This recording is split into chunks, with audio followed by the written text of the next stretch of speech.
आदमी के हाथ पैर बांधकर उसे एक सूखे तलहीन कुएं में फेंक दिया गया।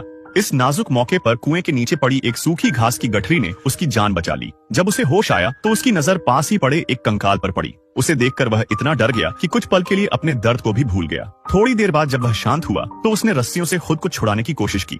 आजाद होते ही उसने उस कंकाल की जांच की। जब उसने उसे हिलाया तो नीचे एक गुप्त ग्रंथ निकला। वह असल में एक बेजोड़ मार्शल आर्ट्स तकनीक थी जिसे एक पहले के साधक ने वहां छोड़ा था। वह साधक इसे पूरी तरह सीख नहीं पाया था और वहीं समाप्त हो गया था। यह तकनीक सीखने के बाद कोई भी दुनिया का सबसे शक्तिशाली योद्धा बन सकता था। आदमी जिसे उसके बड़े भाई रोज अपमानित किया करते थे तुरंत ही उस तकनीक का अभ्यास करने लग गया। इधर कुएं के बाहर उसकी प्रेमिका को लगा कि वह मर चुका है। वह कुएं के किनारे आकर जोर जोर से रोने लगी। उधर कुएं के भीतर आदमी ने तकनीक सीखने के बाद कृतज्ञता से उस कंकाल को दफना दिया। फिर उसने उसे प्रणाम किया और एक ऊंची छलांग लगाकर कुएं से बाहर निकल आया। जब उसकी प्रेमिका ने उसे जिंदा देखा तो वह खुशी से झूम उठी। उसने उसे एक मार्शल आर्ट्स टूर्नामेंट में हिस्सा लेने को कहा जिसका विजेता अगला संप्रदाय का प्रमुख बनता। उसे अपने सबसे बड़े भाई से बदला लेना था। जब बड़े भाइयों ने उसे जिंदा देखा तो वह हैरान रह गए। सबसे बड़े भाई ने तुरंत उसे द्वंद्व की चुनौती दी। वे अब भी उसे कमजोर समझते थे लेकिन वह आदमी अब मौका नहीं चूकना चाहता था। इधर उसकी प्रेमिका घबरा गई और बार बार उसे लड़ने से मना करने लगी। फिर भी संप्रदाय प्रमुख ने